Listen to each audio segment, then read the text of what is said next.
آئے ہم بائبل مقدس کو کھولیں۔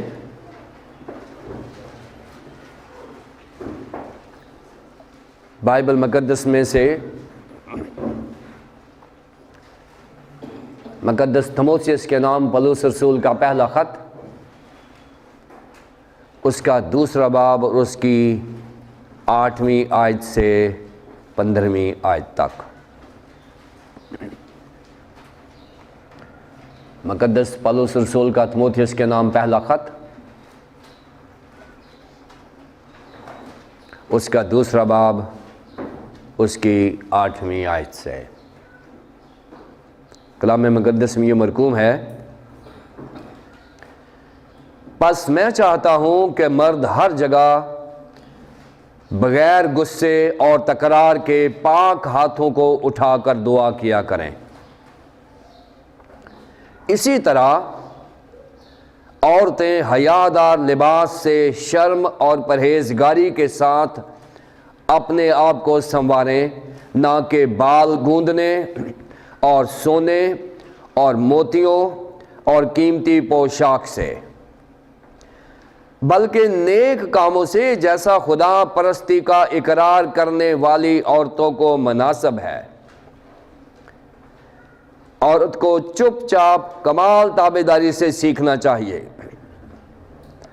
اور میں اجازت نہیں دیتا کہ عورت سکھائے یا مرد پر حکم چلائے، بلکہ چپ چاپ رہے، کیونکہ پہلے آدم بنایا گیا، اس کے بعد ہوا، اور آدم نے فریب نہیں کھایا بلکہ عورت فریب کھا کر گناہ میں پڑ گئی، لیکن اولاد ہونے سے نجات پائے گی، بشرطے کہ وہ ایمان اور محبت اور پاکیزگی میں پرہیزگاری کے ساتھ قائم رہیں۔ خدا ان کے کلام کے پڑھے اور سنے جانے پر خدا ان کی برکت ہو۔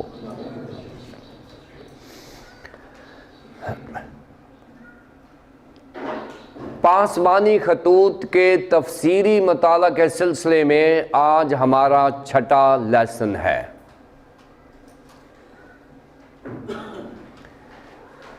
اس سے پہلے دوسرے باب کی پہلی 7 آیات میں مقدس پولس رسول نے اپنے روحانی فرزند مقدس تیموتھیوس کو ہدایات جاری کی تھیں کہ وہ دعا کس طرح کرے، اور اس نے دعا کی اہمیت پر زور دیا تھا، کیونکہ یہ جو 3 خطوط ہیں، تیموتھیوس کے نام پہلا اور دوسرا خط، اور تیتس کے نام خط جو مقدس پولس رسول نے لکھے ہیں، ان کو پاسبانی خطوط اسی لیے کہا جاتا ہے کہ ان میں 3 چیزوں پر فوکس کیا گیا ہے۔ پہلی چیز یہ ہے کہ ان خطوط میں پاسبان کی ذاتی زندگی، اس کی خاندانی زندگی اور اس کی تعلیم، کردار اور اس کے معیار کی بات کی گئی ہے۔ دوسری بات کہ ان خطوط میں پاسبانوں کی ذمہ داریوں کا ذکر کیا گیا ہے،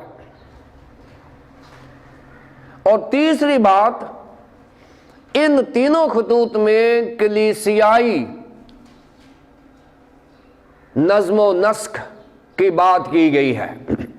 اس لیے ان تینوں خطوط کو پاسبانی خطوط کہا جاتا ہے۔ مقدس پولس رسول چاہتے ہیں کہ وہ بذات خود اور ان کے وہ تمام کولیگز، ان کے ساتھی اور دنیا میں تمام دینی رہنما اور کلیسیائیں اس معیار تک پہنچ جائیں جو بائبل مقدس نے ہمیں دیا ہے۔ آج جو اقتباس ہمارے سامنے ہے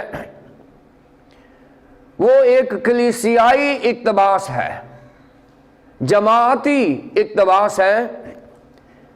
اس سے پہلا اقتباس جو ہے دوسرے باب کی پہلی 7 آیات، اس میں اس نے دعا کی اہمیت پر زور دیا ہے اور بتایا ہے کہ مقدس تیموتھیوس، جب تو کلیسیائی کام اور انتظام کو شروع کرے گا تو دعا کو نہ بھولنا، کیونکہ دعا ہی ایک ایسی طاقت اور قوت ہے جو تجھے تیرے کام میں، تیری منسٹری میں اور کلیسیائی انتظام میں تیری مددگار ثابت ہوگی۔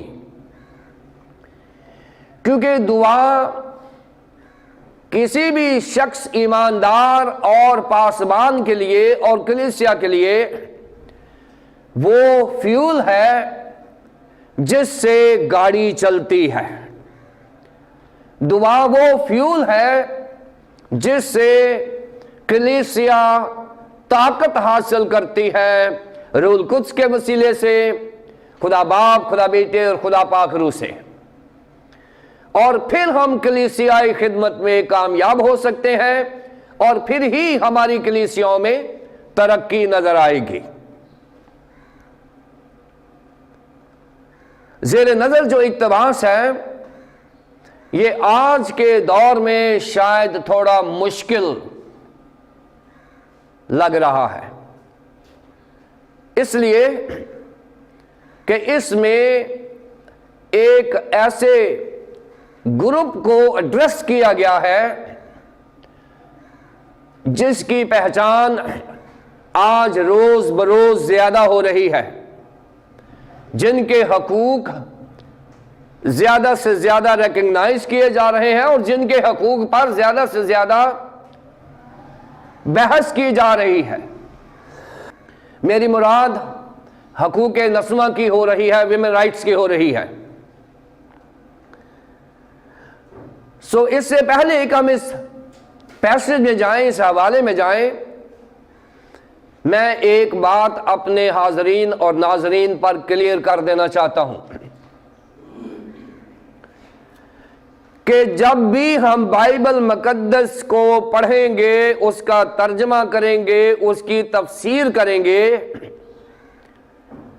تو ایک بات مت بھولیے کہ یہ جو بائبل مقدس کا ٹیکسٹ ہے یہ پہلی صدی میں لکھا گیا تھا۔ یہ بات اپنے ذہن میں رکھ لیں کہ یہ جو بائبل مقدس کا ٹیکسٹ لکھا گیا ہے یہ پہلی صدی میں لکھا گیا ہے، اور بائبل مقدس کے اس حوالے کے پیچھے اور نیچے پہلی صدی کا کلچر ہے، پہلی صدی کی لینگویج ہے، پہلی صدی کے ایشوز ہیں اور پہلی صدی کے مسائل ہیں۔ جو بھی انٹرپریٹر ہوتا ہے، جو بھی مفسر ہوتا ہے، اس کی ذمہ داری یہ ہوتی ہے کہ جب وہ پہلی صدی کے حوالے کو اٹھا کے 21ویں صدی میں اس کو پریچ کرے گا تو ذہن میں یہ رکھ لے کہ یہ حوالہ کنٹیکسچولائز ہوگا۔ اس حوالے کا متن پہلی صدی سے نکال کر ہم نے 21ویں صدی میں لے کر آنا ہے، اور اگر ہم ایسا نہیں کریں گے تو پھر ہم اس حوالے کے ساتھ جسٹیفیکیشن بھی نہیں کر سکیں گے۔ اس حوالے کو پریچ کرنے کے لیے میں نے بھی یہی کلیہ اپنایا ہے کہ اس حوالے میں بہت سارے ایشوز ہیں جن کا تعلق پہلی صدی سے ہے، لیکن آج ہم ان ایشوز کو اپنی 21ویں صدی میں ہینڈل کریں گے۔ یہ ایک پرنسپل ہے جو میں نے بتایا ہے، ایک تفسیر کرنے کا اصول ہے جو میں نے بتایا ہے کہ ہمیں کنٹیکسچولائزیشن کو ذہن میں رکھنا ہے۔ اگر ہم ایسا نہیں کریں گے یہ حوالہ شاید ایک بہت بڑے طبقے کے لیے ہرٹنگ ثابت ہوگا۔ لیکن بائبل مقدس خدا کا کلام ہے، اور خدا کا کلام ہر وقت، ہر زمانے اور ہر شخص کے لیے برابر پر تاثیر ہے۔ اس کا یہ مطلب نہیں ہے کہ یہ حوالہ 21ویں صدی میں اپلائی نہیں ہو سکتا۔ اس کا یہ مطلب ہی نہیں ہے کہ اس حوالے کو آج ہم پریچ نہیں کر سکتے۔ اس کا یہ مطلب نہیں ہے کہ پہلی صدی کا حوالہ ہم 21ویں صدی میں اس کو کلام کا حصہ نہیں سمجھتے۔ ان ساری چیزوں سے مبرہ ہو کر آئیے ہم اپنے ٹیکسٹ پہ جاتے ہیں۔ جیسے میں نے بتایا کہ پہلی 7 آیات میں دعا کی اہمیت پر زور دیا گیا ہے۔ اب اس حوالے میں چرچ مینرز کی بات کی گئی ہے، یعنی کلیسیائی اقدار کی بات کی گئی ہے کہ اگر کلیسیاؤں کو ہینڈل کرنا ہے، اگر جماعتوں کو ہینڈل کرنا ہے، اگر کلیسیائی نظام کو چلانا ہے خدا کی مرضی کے مطابق، تو آدمی کیسے ہونے چاہیے کلیسیا میں، اور کلیسیا میں عورتیں کیسی ہونی چاہیے۔ یہ آج کا مضمون ہے کہ مینرز آف دا چرچ، کلیسیائی اقدار کی بات ہو رہی ہے، معیار کی بات ہو رہی ہے۔ اور مقدس پالوس رسول نے باقاعدہ ہدایات جاری کی ہیں اور کہا ہے کہ میں یہ چاہتا ہوں، بس میں چاہتا ہوں۔ therefore اسے انگلش میں کہتے ہیں، جب کوئی بھی پیسج therefore یا پس سے شروع ہوتا ہے تو اس کا مطلب یہ ہے کہ جو پچھلا حوالہ پڑھا گیا ہے اس کے ساتھ اس کا تعلق ہے۔ پہلے ہدایات دی گئی ہیں، اب ان ہدایات پر عمل کرنے کے لیے کہا گیا ہے۔ پہلے 7 آیات میں مقدس پالوس رسول نے کہا ہے کہ یہ میری ہدایات ہیں دعا سے متعلق، پس اب تم یہ کیا کرو۔ اس کے نتیجے میں مقدس پالوس رسول چاہتے ہیں دعا کے متعلق ہدایات دینے کے بعد مقدس پالوس رسول کہتے ہیں پس میں چاہتا ہوں کہ مرد ہر جگہ بغیر غصے اور تکرار کے پاک ہاتھوں کو اٹھا کر دعا کیا کریں۔ اب مردوں کے لیے 8ویں آیت میں ہدایات فراہم کر دی گئی ہیں۔ پس میں چاہتا ہوں کہ مرد ہر جگہ، اور ہر جگہ سے مراد وہ مقامات ہیں جہاں پر کلیسیائی عبادات کا انعقاد ہوتا ہے، چاہے وہ عبادت گاہ ہے، چاہے وہ سینیگوگز ہیں، چاہے وہ کوئی بھی مجمع ہے جہاں پر کلیسیا اکٹھی ہوتی ہے اور وہاں پر دعا اور مناجات اور کلیسیائی عبادات ہوتی ہیں، اس جگہ کی بات ہو رہی ہے۔ میں چاہتا ہوں کہ مرد ہر جگہ بغیر غصے اور تکرار کے پاک ہاتھوں کو اٹھا کے دعا کیا کریں۔ پہلے 7 آیات میں مردوں کو دعا کرنے کے لیے کہا گیا تھا، اور یہ کہا گیا تھا کہ پس میں سب سے پہلے یہ نصیحت کرتا ہوں کہ مناجاتیں پہلی آیت میں اور دعائیں اور التجائیں شکر گزاریاں سب آدمیوں کے لیے کی جائیں، اور اس کے بعد وہ گروپس کی بات کی گئی تھی جن سے متعلق کہا گیا تھا کہ ان کے لیے دعا کی جائے۔ اب یہاں مردوں کو کہا گیا ہے کہ آپ کو دعا کرنے کے مینرز آنے چاہیے، طریقہ کار آنا چاہیے، کیونکہ اگر ہم دعا میں وہ معیار پورا نہیں کرتے جو بائبل مقدس کا ہے تو ہماری دعا خدا کے حضور نہیں پہنچے گی۔ اس کا ثبوت کیا ہے؟ میرے ساتھ کھولیے یسایہ نبی کا صحیفہ، اس کا پہلا باب اور اس کی 15ویں آیت۔ یہاں پر لکھا ہوا ہے جب تم اپنے ہاتھ پھیلاؤ گے تو میں تم سے آنکھ پھیر لوں گا۔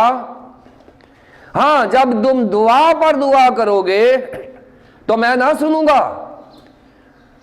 تمہارے ہاتھ تو خون آلودہ ہیں۔ یہ پرانے عہد نامے میں دعا کرنے کے مینرز بتائے گئے ہیں کہ کہ جب تم دعا کرو گے تو دعا کے جو بیریئرز ہیں پہلے ان کو بریک کریں.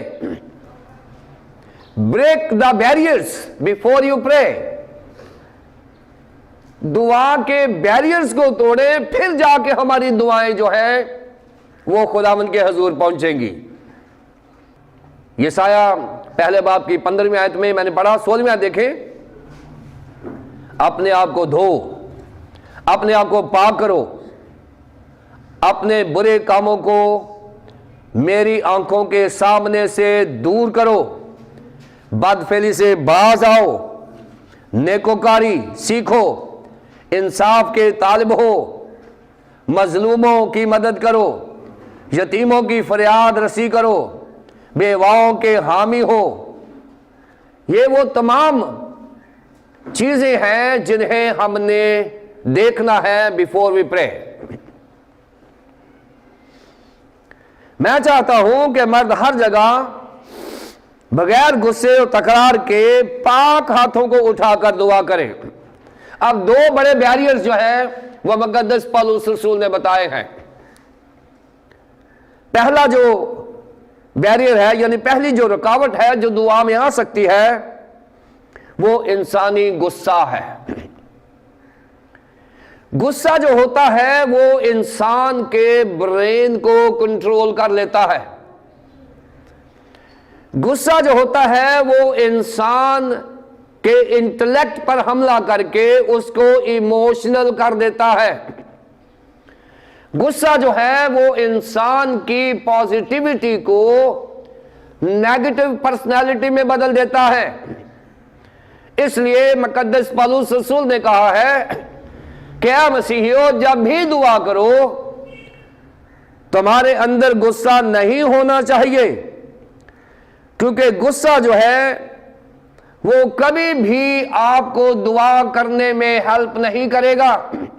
بلکہ یہاں تک بتایا گیا ہے کہ اگر تو قربان گاہ تک جائے اور تجھے یاد آ جائے کہ میرا بھائی مجھ سے ناراض ہے, تو اپنی قربانی وہاں چھوڑ دے اور پہلے واپس جا اپنے بھائی کے ساتھ صلح کر, کیونکہ غصے کے ساتھ جو بھی قربانی دی جائے گی وہ قبول نہیں ہوگی.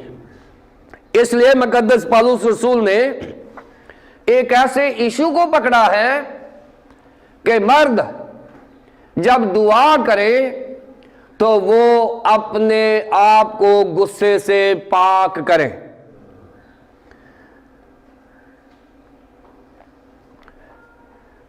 جرمی ٹیلر ہیں, ایک مفسر ہیں, وہ یہ کہتے ہیں anger is a perfect alienation of the mind from prayer. Jeremy Taylor یہ کہتے ہیں کہ دعا سے بالکل اجنبیت ہو جاتا ہے انسان جب غصے میں ہوتا ہے. دعا سے دور چلا جاتا ہے, دعا اس کے لیے اجنبی ہو جاتی ہے. غصے میں مسیحیوں کی دعا کبھی بھی خداوند کے پاس نہیں پہنچ سکتی, کیونکہ غصہ ہماری دعا کے بیچ میں پہلی رکاوٹ اور بہت بڑی رکاوٹ ہے. دوسرا جو بیریئر ہے دعا میں, جو کلیسیائی عبادات ہم کرتے ہیں اس میں تکرار ہے. اور تکرار جو ہے اس کے لیے جو یونانی زبان کا لفظ ہے وہ ڈیالوگوسموس. ڈیالوگوسموس یہ لفظ شاید یہاں سے ڈائیلاگ انگریزی کا لفظ نکلا ہے. اس کا ترجمہ یہ ہے کہ جب آپ دعا کر رہے ہیں تو آپ کے اندر ایک سوچ ڈیولپ ہو رہی ہے, آپ کے اندر ایک خیال پیدا ہو رہا ہے, اور وہ خیال یہ ہے کہ پتہ نہیں میں دعا میں جو دعا مانگوں گا وہ میری پوری ہوگی بھی کہ نہیں ہوگی. ڈیالوگوسموس اس سے مراد ہے شک کرنے والا شخص. ایک بڑی خوبصورت سی مثال ہے کہ ایک خاتون تھی, اس کے گھر کے سامنے ایک چھوٹا سا پہاڑ تھا, تو ایک دن کہنے لگی کہ بائبل میں تو لکھا ہے کہ اگر تم میں رائی کے دانے جتنا ایمان ہے تم اس پہاڑ سے کہو تو وہ ہل جائے تو وہ ہل جائے گا۔ اس نے بائبل کی آیت پڑھی اور وہ رات ساری دعا کرتی رہی۔ اب دعا کرتی رہی تو صبح جب وہ گئی تو پہاڑ وہاں کا وہاں ہی تھا، اور دیکھ کے اس کو کہتے مجھے پہلے بھی پتا سی انہیں نہیں ہلنا۔ اور اگر آپ کو پہلے ہی پتا تھا کہ یہ پہاڑ موو نہیں ہوگا تو آپ نے رات دعا ضائع کیوں کی؟ کیونکہ آپ نے تو پہلے ہی یہ سوچ رکھا تھا کہ میری دعا سے یہ پہاڑ نہیں جائے گا، تو وہ نہیں جائے گا، کیونکہ کسی بھی دعا میں شک کے ساتھ دعا کی جانے والی دعا کبھی بھی پوری نہیں ہوگی۔ سو اس لیے دعا جو ہے ہمارے شک کے بغیر ہونی چاہیے، اور یعقوب نے کہا ہے کہ جو دو دلا شخص ہوتا ہے، ڈبل مائنڈڈ، کہ پتہ نہیں ہوگا کہ نہیں ہوگا، شک کرنے والا شخص سمندر کی لہر کی مانند ہوتا ہے، وہ اٹھتی ہے اور ختم ہو جاتی ہے۔ ایک رائٹر ہے برنارڈ، وہ یہ کہتا ہے کہ in our prayers we leave our differences behind us، کہ اگر ہمارے اندر کوئی ایسی چیز ہے جو ہماری دعا میں رکاوٹ ہے تو ہمیں اسے پہلے علیحدہ کرنا ہے اور پورے ایمان کے ساتھ ہم نے دعا کرنی ہے۔ سو یہ دو بڑے بیریئرز ہیں۔ اگر ہمارے اندر غصہ ہے تو ہماری دعا قبول نہیں ہوگی، اور اگر ہم شک میں ہیں کہ شاید میں دعا میں کچھ مانگوں مجھے ملے یا نہ ملے تو وہ بھی دعا پوری نہیں ہوگی۔ پاس ہر شخص کو چاہیے کہ بغیر غصے اور تکرار کے ساتھ کیسے دعا کرے؟ پاک ہاتھوں کو اٹھا کر۔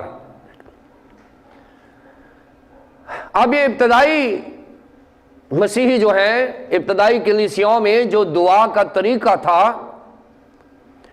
وہ وہی تھا جو یسایہ 1:15 میں بتایا گیا ہے کہ تم ہاتھ پھیلاؤ گے تو میں تمہاری دعا نہیں سنوں گا۔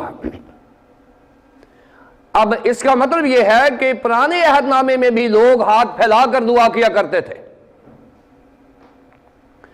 اور نئے عہد نامے میں بھی جو ابتدائی کلیسیا کے لوگ ہیں وہ ایسے دعا کیا کرتے تھے، اور تھوڑا سا ایسے، اور ایسے دعا کرنے سے میتھیو ہنری کا یہ خیال ہے کہ ایسے دعا کرنے سے ہم اپنے آپ کو اس صلیب پر فٹ کر لیتے ہیں جہاں پر خدا یسوع مسیح فٹ ہوا تھا۔ جب ہم ایسے دعا کرتے ہیں تو دعا کرنے کا وہی عمل شروع ہو جاتا ہے جو خداوند یسوع مسیح صلیب پر کر رہے ہیں، اے باپ ان کو معاف کر کیونکہ یہ جانتے نہیں کیا کرتے ہیں۔ میتھیو ہنری نے اس کو پورٹریٹ کیا ہے، اس کی تصویر بنائی ہے کہ جب مسیح ایسے دعا کرتے ہیں تو وہ یسوع مسیح کے ساتھ مصلوب ہو رہے ہوتے ہیں۔ سو یہ وہ ایکشن ہے جو مقدس پولس رسول کہہ رہا ہے کہ جب ہم دعا کریں پاک ہاتھوں کو اٹھا کر دعا کیا کریں۔ سو ہمیں اپنے پاک ہاتھوں کو اٹھا کر دعا کرنی ہے۔ دعا کب نہیں خدا سنتا؟ جب ہمارے ہاتھ خون آلودہ ہو جاتے ہیں، ناپاک ہو جاتے ہیں۔ اس لیے وہ ہاتھ اٹھانے کی ضرورت نہیں ہے جو خدا اور اس کے لوگوں کے خلاف اٹھتے ہیں۔ اس لیے اپنے ہاتھوں کو ہمیشہ پاک رکھیں تاکہ جب یہ دعا کی جائے گی تو آپ اس وقت اس مصلوبیت کے عمل میں سے گزر رہے ہوں گے جس میں سے یسوع مسیح گزرا تھا۔ بس میں چاہتا ہوں کہ ہر شخص یعنی ہر مرد ہر جگہ جہاں بھی موقع ملے بغیر غصے و تکرار کے پاک ہاتھوں کو اٹھا کے دعا کرے۔ مردوں کے لیے ہدایات ایک ہی آیت میں یہاں پر بیان کی گئی ہیں۔ اب ہے 9 سے 14 آیات تک خواتین کے لیے کہ وہ اپنی کلیسیائی عبادات میں کیسے آئیں۔ اسی طرح میں یہ بھی چاہتا ہوں، یہ جو اوپر والا نا 8ویں آیت میں پس میں یہ چاہتا ہوں، یہ 9ویں آیت میں بھی جا رہا ہے۔ یہ کلاس ایسے بنی ہے کہ یہ جو پس میں چاہتا ہوں یہ 8ویں آیت کا بھی حصہ ہے، اور پس میں یہ بھی چاہتا ہوں اسی طرح عورتیں حیادار لباس سے شرم اور پرہیزگاری کے ساتھ اپنے آپ کو سنواریں، نہ کہ بال گوندنے اور سونے اور موتیوں اور قیمتی پوشاک سے۔ اب آتی ہے خواتین کی باری، اور یہاں میں خواتین کو یہ اعتماد دینا چاہتا ہوں کہ جیسے میں نے اس کے تعارف میں یہ کہا تھا کہ یہ ٹیکسٹ جو ہے یہ پہلی صدی کے کلچر، پہلی صدی کی خواتین اور پہلی صدی کی لینگویج یہاں پر استعمال کی گئی ہے، اور یہ اتنی خوبصورتی سے مقدس پولس رسول نے بیان کیا ہے کہ مسیحی خواتین کی عزت 2 چند بڑھ گئی ہے، کم نہیں ہوئی۔ مسیحی خواتین کی عزت 2 چند بڑھ گئی ہے، اور پولس رسول نے یہاں جیسے تیموتھیوس کو اپنا فرزند کہا ہے، یہاں پولس رسول نے یہ بھی ثابت کیا ہے کہ وہ خواتین کا بھی باپ ہے۔ اس طریقے سے اس نے اپنی بیٹیوں کو، اپنی بہنوں کو، اپنی ماؤں کو اس کلچر میں سے نکال کر ایک خوبصورت مسیحی کلچر دے دیا ہے، اور وہ کیا ہے سنیے۔ پولس رسول کے ذہن میں 2 کلچر ہیں۔ ایک پولس رسول کے ذہن میں یہودی کلچر ہے، اور ایک پولس رسول کے ذہن میں یونانی کلچر ہے۔ یونانی تہذیب و تمدن اور یہودی تہذیب و تمدن ہے۔ پہلے وہ یہودی کلچر کی بات کرتا ہے اور پھر وہ یونانی کلچر کی بات کرتا ہے۔ یہودی کلچر میں وہ یہ کہتا ہے کہ یہودی کلچر میں خواتین کو پبلکلی پرسن نہیں، ایک شخصیت نہیں بلکہ چیز سمجھا جاتا تھا، بے جان چیز کے طور پر، اور اس کی پہچان یا اس کے خاوند کے وسیلے ہوتی یا اس کے باپ کے وسیلے سے ہوتی تھی۔ معاشرے میں اس کی اپنی ذاتی کوئی پہچان نہیں تھی۔ یہودیوں کی ایک خاص دعا تھی جو صبح صبح وہ کرتے تھے، اس میں وہ 3 چیزوں کے لیے خدا کا شکریہ ادا کرتے تھے۔ ہر یہودی اٹھ کے، مرد صبح اٹھ کے یہ دعا کرتا تھا کہ خداوند تیرا شکر ہے کہ میں جنٹائل یعنی غیر یہودی نہیں ہوں۔ دوسری دعا کیا کرتا تھا کہ خداوند تیرا شکر ہے کہ میں سلیو یعنی غلام نہیں ہوں، اور تیسری دعا کیا کرتا تھا کہ خداوند تیرا شکر ہے کہ میں عورت نہیں ہوں۔ یہ 3 دعائیں ہمیشہ ہر یہودی صبح اٹھ کے کرتا تھا۔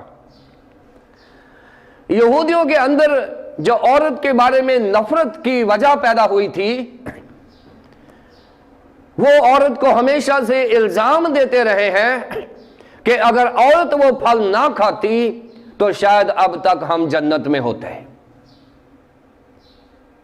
سو اس وجہ سے وہ خواتین کو وہ مقام نہیں دیتے تھے جو مسیحیت میں یا بائبل مقدس میں خواتین کو دیا گیا ہے، کیونکہ غلطیوں 3:28 میں مقدس پولس رسول نے کہہ دیا ہے کہ مسیحیت میں نہ کوئی مرد ہے نہ عورت ہے، نہ یہودی نہ غیر یہودی، نہ کوئی امیر ہے نہ کوئی فقیر ہے، غلام ہے، نہ کوئی آقا ہے نہ کوئی غلام ہے۔ مسیحیت نے تمام فرقوں کو اکٹھا کر دیا ہے، خواتین کو وہ مقام دے دیا ہے جو کبھی کسی نے نہیں دیا۔ یہودیت میں خواتین کو شریعت پڑھنے اور پڑھانے کی اجازت نہیں تھی۔ شریعت پڑھنے اور پڑھانے کی اجازت نہیں تھی۔ یہودیت میں یہ سمجھا جاتا تھا کہ یہودی مذہب مردوں کا مذہب ہے، خواتین کا نہیں ہے، کیونکہ ان کے یہودی ہونے کا وسیلہ ہی ختنہ تھا جو مردوں کے لیے تھا۔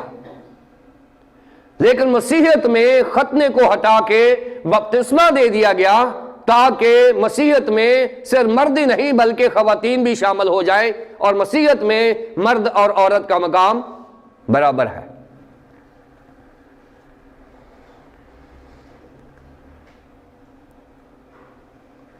کسی عالم نے کہا ہے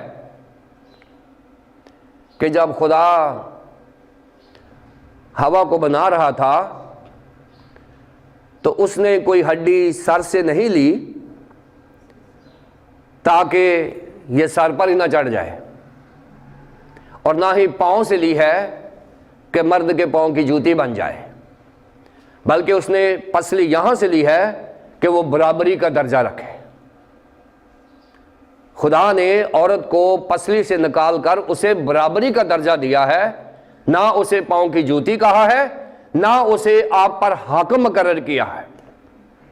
سو مرد اور عورت برابر کے ایک دوسرے کی برابری میں ہیں۔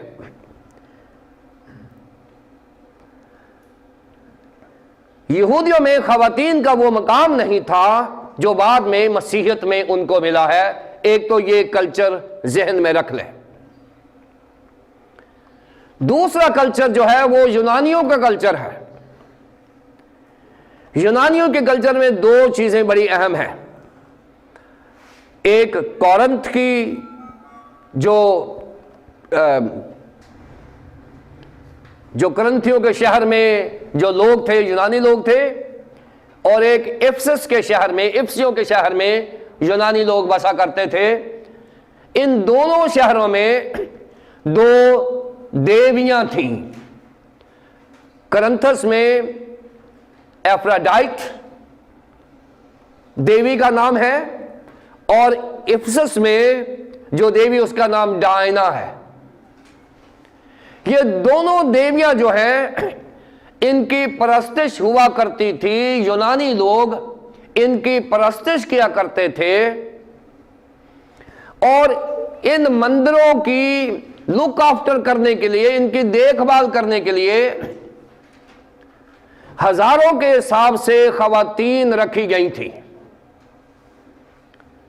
ان دونوں مندروں کو صاف ستھرا نیٹ کرنے کے لیے ہزاروں کی تعداد میں خواتین کو مخصوص کیا گیا تھا، جو خواتین آتی اور اپنے آپ کو ڈیڈیکیٹ کرتی تھیں۔ اور اس وقت کے کلچر میں یہ خواتین مقدس جانی جاتی تھیں ان کی نظر میں۔ لیکن اس کے اوپر ایک اور جو غلط بات تھی کہ یہ خواتین کسبیوں کے نام سے جانی جاتی تھیں۔ یہ رات کو بازاروں میں جاتی اور جسم فروشی کرتی، اور وہ دولت لا کے وہ مندروں میں لے کر آتی، اور ان کا جو لباس تھا وہ لباس یہی ہے جو یہاں پولس رسول نے لکھا ہے۔ ان کسبیوں کا لباس یہی تھا۔ اس نے لکھا ہے کہ لباس حیادار ہونا چاہیے، اس میں بے شرمی نہیں ہونی چاہیے، پرہیزگاری کے ساتھ ہونا چاہیے۔ اور جو یہ کسبیاں تھیں مندروں کی جو خواتین تھیں، ان کا بال گوندنے اور بالوں کو کلر کرنے اور ڈیزائن کرنے اور ان کو سنوارنے کے لیے یہ بڑی زور لگاتی تھیں، ایڑی چوٹی کا زور لگاتی تھیں تاکہ وہ مردوں کو اٹریکٹ کر سکے۔ بال گوندنے، پھر سونے اور موتیوں سے وہ بھری ہوتی تھی، اور قیمتی پوشاکیں پہنتی تھیں۔ قیمتی پوشاکیں تیار کرنا یونانیوں کا بڑا شوق تھا، اور خیال کیا جاتا ہے کہ اس دور میں ایک شادی ہوئی تھی لالیا نامی ایک خاتون کی۔ اس شادی میں اس کا جو لباس تھا وہ تقریباً 8 کروڑ کے قریب تھا۔ آج کے وقت کے مطابق اس کا اپنا لباس کوئی 8-10 کروڑ کے قریب تھا۔ یعنی وہ اس طریقے سے اپنے آپ کو ملبس کرتی تھی کہ ان کو ایک دم سے لوگ پہچانے۔ مقدس پالوس رسول کے ذہن میں یہ یونانی خواتین ہیں، اور وہ نہیں چاہتا کہ جو مسیحی خواتین ہیں وہ یہ کام کریں اور ان کا شمار ایسی خواتین میں ہو جائے۔ کتنی بڑی بات ہے کہ مقدس پالوس رسول ان خواتین کے لیے ایک نقشہ دے رہا ہے کہ بیٹا یہ وہ خواتین ہیں جو اس وقت کے پبلک میں آتی تھیں، اور میں نہیں چاہتا کہ میری خواتین، میری بیٹیاں یا میری بہنیں یا میری مائیں جن کے لیے یسوع مسیح نے اپنا خون دیا ہے، ان کو بھی لوگ یہ کہیں کہ یہ تو یونانیوں کی قصبیوں کی طرح عورتیں ہیں۔ مقدس پالوس رسول نے ہمیں ان سے علیحدہ کر دیا ہے اور خوبصورتی سے علیحدہ کیا ہے۔ اس نے کہا ہے کہ ان کے لباس بے حیا قسم کے لباس ہیں، ان کو لباس پہننے پر شرم نہیں آتی، وہ پرہیزگار نہیں ہے۔ لہذا لازمی ہے کہ جو مسیحی خواتین ہیں ان کا لباس جیسا بھی ہو حیادار ہو، اس میں شرم نہیں ہو اور پرہیزگاری ہو۔ یہ مسیحی خواتین کا لباس ہے۔ لیکن مسیحی خواتین کو یہ اجازت نہیں دی گئی کہ وہ جب چرچ میں آئیں تو ایسے لگے جیسے شادی میں آئے ہوئے ہیں۔ یہ اجازت نہیں دی گئی کہ آپ ڈھیروں سونا پہن کے آ جائیں یا ایسے ایسے کپڑے پہن کے آ جائیں جو صرف شادیوں میں پہنا کرتے ہیں، یا ایسے ایسے بال بنا کر آ جائیں۔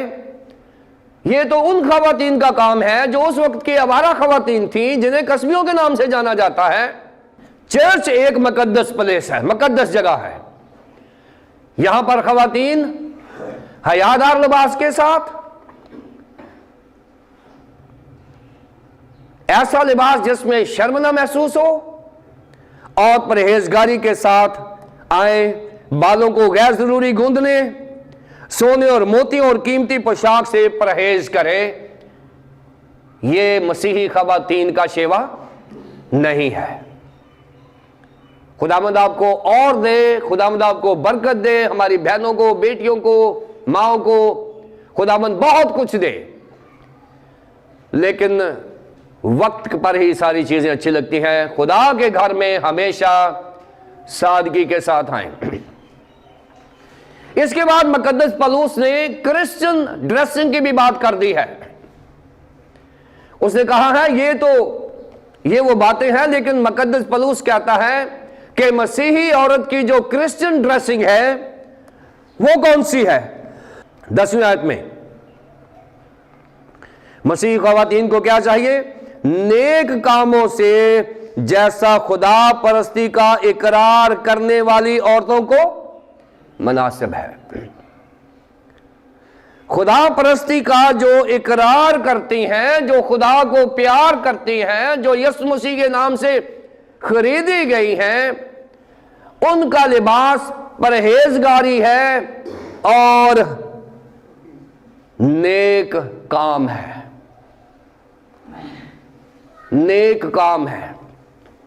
کلیسیا میں جو سینئر خواتین ہیں وہ جونیئر خواتین کے لیے مثال بنے، اور یہ لباس تعارف کرائیں اپنی ان نوجوان بیٹیوں کو جنہیں ابھی مسیحیت کا لباس کا اندازہ نہیں ہے کہ مسیحیت کا لباس نیک نامی ہے، مسیحیت کا نام، مسیحیت کا لباس سادہ دلی ہے، مسیحیت کا لباس نیک کام ہے، کردار ہے، مسیحی کردار ہے، بلکہ نیک کاموں سے جیسا خدا پرستی کا اقرار کرنے والی عورتوں کو مناسب ہے۔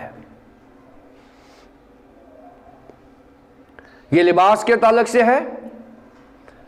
اب پبلکلی بولنے کی بات ہونے لگی ہے 11ویں آیت میں، عورت کو چپ چاپ کمال تابعداری سے سیکھنا چاہیے، اور میں اجازت نہیں دیتا کہ عورت سکھائے یا مرد پر حکم چلائے، بلکہ چپ چاپ رہے۔ اب یہاں خواتین کو ہمیشہ چپ رہنے کی بات نہیں کی گئی، یہاں بتایا گیا ہے، جیسے میں نے پہلے بتایا کہ یونانی کلچر کی خواتین اپنے آپ کو نمایاں کرنے کے لیے پبلک میں آؤٹ سپوکن تھی، پبلک میں آوازیں لگاتی تھی، اور پبلک میں وہ اپنے آپ کو اٹریکٹیو بنانے کے لیے وہ اپنی آواز کا سہارا لیتی تھی۔ اور یہودیوں میں خواتین کو لا سیکھنے اور سکھانے کی اجازت نہیں تھی، یہ خواتین کی بات ہو رہی ہے۔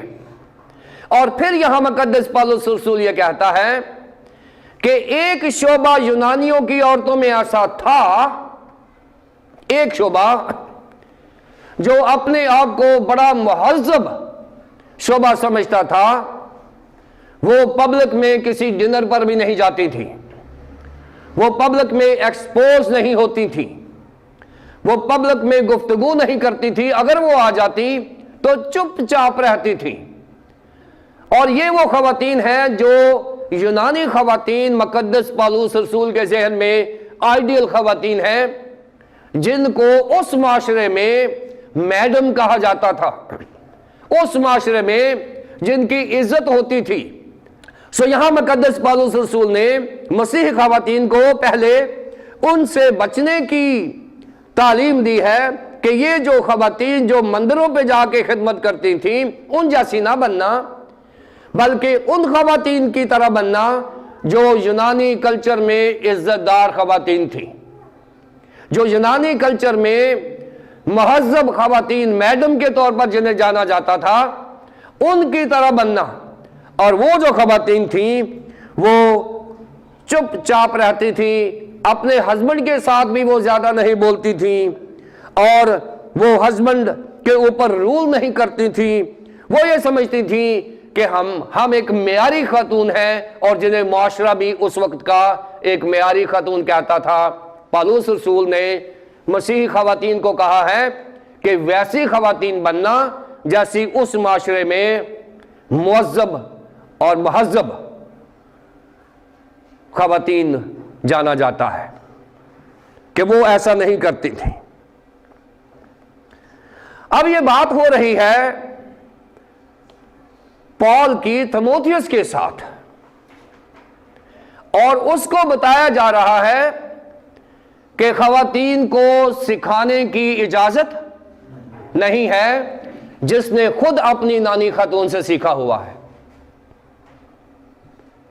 تیموتھیوس نے خود اپنی خواتین سے، ماں اور نانی سے سیکھا ہوا ہے۔ بات یہاں کرسچن خواتین کو سکھانے کی نہیں ہو رہی۔ اگر یہ ہو رہی ہوتی تو مقدس تیموتھیوس کی نانی اور ماں کو ریجیکٹ کر دیا جاتا یہاں پر۔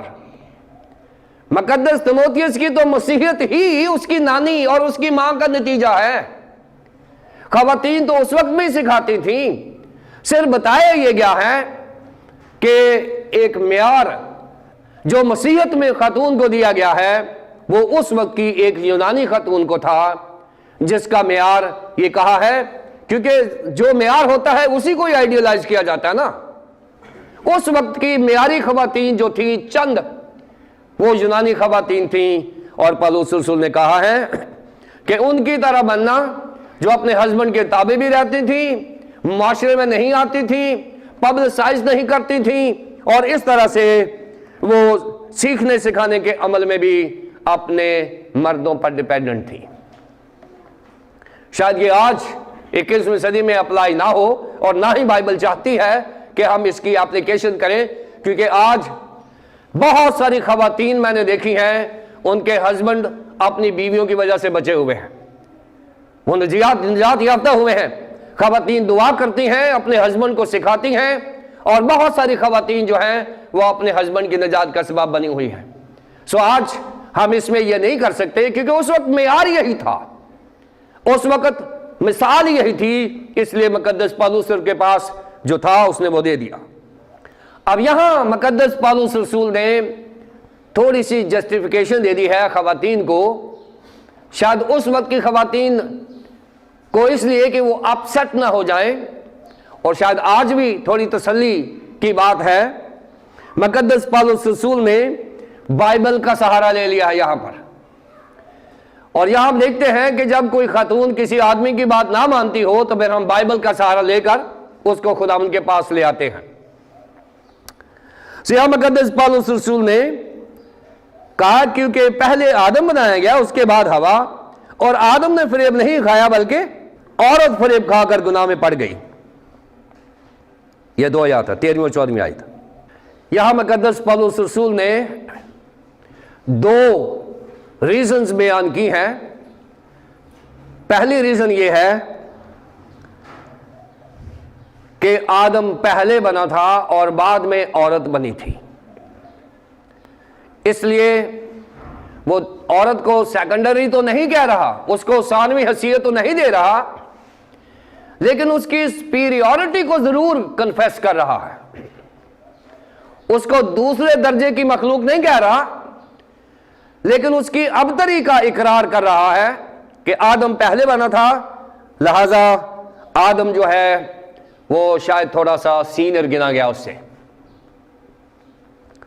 دوسری بات، پالوس رسول نے یہ لاجک دیا ہے کہ آدم نے فریب نہیں کھایا بلکہ عورت نے کھایا اور پھل کھایا اور گناہ میں پڑ گئی۔ یہاں ایک جسٹیفیکیشن ہے جو میں دینا چاہتا ہوں۔ یہاں میں خواتین کی ایڈوکیسی تو نہیں کر رہا یہاں، لیکن میں یہ ضرور کہنا چاہوں گا کہ خاتون کا انتخاب ابلیس کے لیے ایزی ٹارگٹ تھا۔ کیوں؟ اس لیے کہ جب خدا نے آدم کو بنایا اور آدم کو پہلا لیکچر دیا کہ تو یہ کرنا، یہ کرنا، یہ کرنا اور یہ نہ کرنا، یہ جو فرسٹ ہینڈ نالج تھا وہ آدم کے پاس تھا، اور جو سیکنڈ ہینڈ نالج تھا یہ نہیں پتا کہ آدم نے ہوا کو کتنا بتایا جتنا خدا نے اسے بتایا تھا یا نہیں بتایا، کیونکہ ہوا کی براہ راست خدا کے ساتھ میٹنگ نہیں ہوئی کہ یہ کھانا یہ نہ کھانا، آدم کی ہوئی ہے۔ انتخاب ابلیس کا عورت نہیں ہے، انتخاب ابلیس کا وہ جگہ ہے جہاں کلام کی کمی ہے۔ اگر آدم کے پاس کلام کی کمی ہوتی تو پھر وہ آدم کا انتخاب کرتا، اور میں ہمیشہ یہ کہتا ہوں کہ خاتون کا انتخاب اس لیے نہیں کیا کہ وہ کمزور ہے،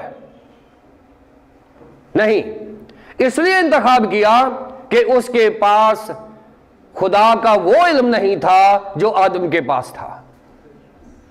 اس لیے اگر آدم کے پاس ابلیس جاتا تو لازمی طور پر آدم سے وہ مار کھا جاتا، جیسے یسوع مسیح سے مار کھائی ابلیس نے۔ یسوع مسیح کا جب اس نے انتخاب کیا تو اس نے سوچا میں نے ہوا کو تو بہکا لیا تھا، یسوع مسیح بھی بہکایا جائے گا، لیکن یسوع مسیح کے پاس بھی فرسٹ ہینڈ نالج تھا، بلکہ وہ خود کلام تھا، وہ خود کلام تھا۔ اس لیے یسوع مسیح کو ڈاچ کرنا، فریب دینا ابلیس کے لیے اتنا آسان نہیں تھا۔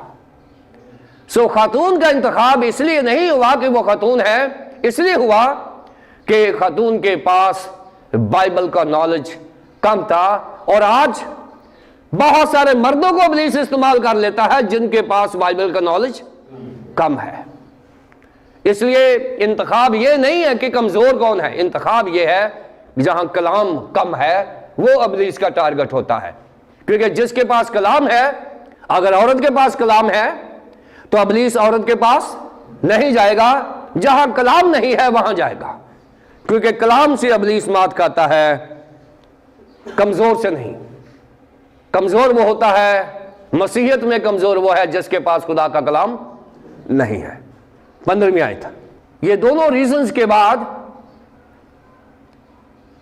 کہ عورت بعد میں پیدا ہوئی اور عورت گناہ میں پڑ گئی، اس کی ایک سیلویشن پلان بتایا گیا ہے، اور سیلویشن پلان کیا ہے؟ یہ سیلویشن مینرز ہیں، بتا کہ لیکن اولاد ہونے سے نجات پائے گی بشرطے کہ وہ ایمان اور محبت اور پاکیزگی میں پرہیزگاری کے ساتھ قائم رہیں۔ خواتین کے بارے میں بتایا گیا ہے کہ وہ کیسے نجات پائے گی؟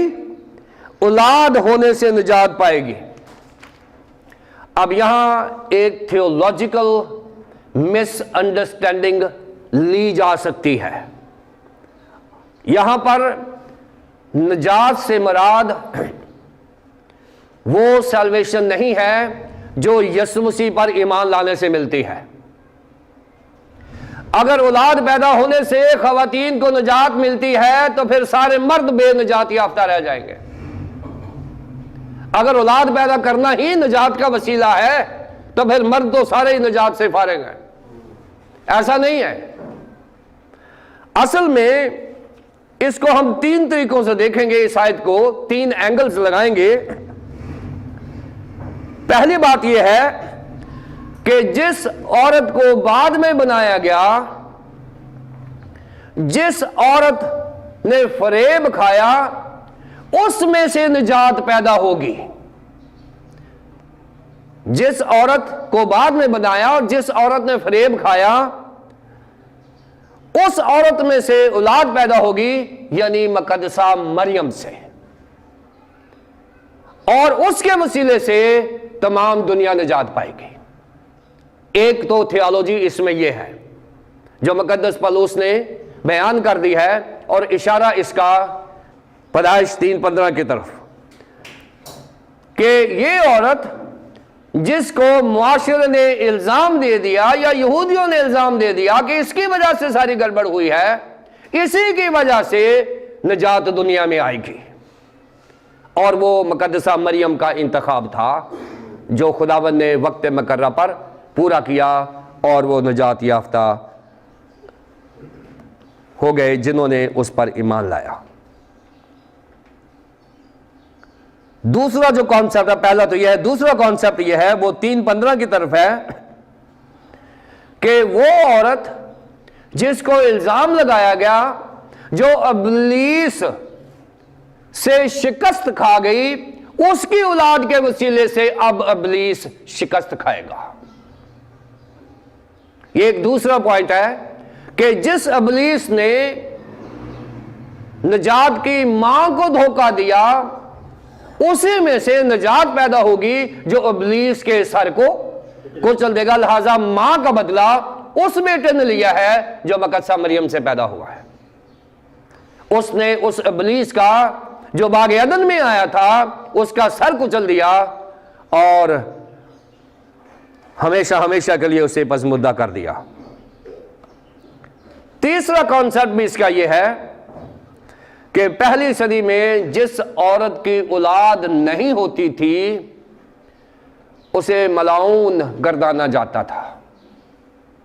جس عورت سے، آج ایسا نہیں ہے کانسیپٹ، پہلی صدی میں کہا جاتا تھا کہ اس پر خدا خوش نہیں ہے، اور اس کی مثال جو ہے وہ سیموئیل کی ماں ہنا کی ہے۔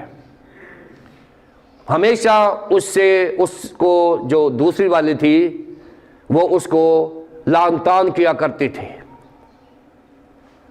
اور یہ جو لعن طعن کی زندگی ہے یہ موت کے برابر ہوا کرتی تھی کسی بھی خاتون کے لیے جس کی اولاد نہیں ہوتی تھی۔ اور یہاں ایک یہ بھی کانسیپٹ ہے کہ وہ عورت جو اس معاشرے میں ذلیل ہو رہی ہے، لعن طعن کی جا رہی ہے، اس کی اولاد ہوگی اور معاشرے میں اس کی عزت ہو جائے گی، معاشرے میں اس کا مقام بن جائے گا۔ لکھا ہے اولاد ہونے سے نجات پائے گی، یعنی اس کی شرمندگی اٹھا لی جائے گی، اور حنا کی شرمندگی کو اٹھا لیا گیا تھا، خدا نے اسے برکت دے دی تھی۔ لیکن مسیحی خواتین کے 4 معیار بھی بائبل مقدس نے بتا دیے ہیں۔ یہاں پر 15ویں آیت میں پہلا یہ ہے کہ بشرطے کہ وہ ایماندار رہے۔ مسیحی خواتین کا پہلا زیور ان کا ایمان ہے۔ ایماندار خواتین کا چرچ میں کردار ہے، بشرطے کہ وہ ایماندار ہوں، محبت کرنے والی ہوں، ہر چھوٹے بڑے کی عزت کرنے والی ہوں، ہر کسی کو ایک آنکھ سے دیکھنے والی ہوں، چاہے چھوٹا ہو چاہے بڑا ہو، امیر ہو یا غریب ہو، ہر کسی کو ایک نظر سے دیکھنا، یہ بھی خواتین کی بات ہوتی ہے۔ اور یہ خواتین کو اس لیے کہا گیا ہے کہ ہمارے مشرقی کلچر میں شاید خواتین میکے والوں کو تو ایک ہی نظر سے دیکھتی ہیں، لیکن سسرال والوں کو دوسری نظر سے دیکھتی ہیں۔ اور شاید ہمیں لیے، ہمارے اس کلچر کے لیے، یہ خواتین کے لیے بڑا اچھا لیسن ہے کہ وہ ایماندار ہوں، اور ان کی ایمانداری، ان کی محبت سسرالیوں سے اور میکے والوں سے برابر ہونی چاہیے۔ یہ بھی بڑی اچھی بات ہے۔ ان کی اپنی زندگی پاکیزہ ہو اور پاکیزگی نظر آئے، اور پرہیزگاری کے ساتھ قائم رہے۔ یہ 4 فولڈ کریکٹر ہے جو مسیحی خواتین کا دیا گیا ہے۔ وہ ہے کہ وہ ایماندار ہو، وہ محبت میں یکساں ہو، پاکیزگی ایک مثالی ہو، اور پرہیزگاری ظاہری ہو اور باطنی ہو۔ یہ ساری چیزیں اگر آ جائیں تو یہ وہ خواتین ہیں جنہیں مقدس پولس رسول نے بائبل کی خواتین اور مسیحی خواتین کا نام دیا ہے۔ لہٰذا آج مردوں کے لیے کہا گیا ہے کہ وہ اپنے ہاتھوں کو پاک کریں اور کلیسیاؤں میں دعا کریں اور مسیح مصلوب کا پرچار کریں۔ خواتین کو کہا گیا ہے کہ وہ خوبصورت ڈریسنگ کے ساتھ، سادہ ڈریسنگ کے ساتھ، خوبصورت کپڑوں اور حیادار لباس کے ساتھ چرچ میں آئیں، اور ایسے کپڑے نہ پہنیں جو شادیوں میں یا پارٹیز میں پہنے جاتے ہیں، کیونکہ عبادت کے لیے ہم اپنے باپ کے گھر میں آئے ہیں، ہم سسرالیوں کے گھر میں نہیں گئے۔ اس لیے ہمیں اپنے باپ کے گھر میں سنجیدگی کے ساتھ، سادگی کے ساتھ مسیحیت کو ایکسرسائز کرنا ہے۔ خداوند تمام مردوں اور عورتوں کو بائبل کی کلیسیا بنائے۔ خدا باپ، خدا بیٹے، خدا پاک روح کے نام سے۔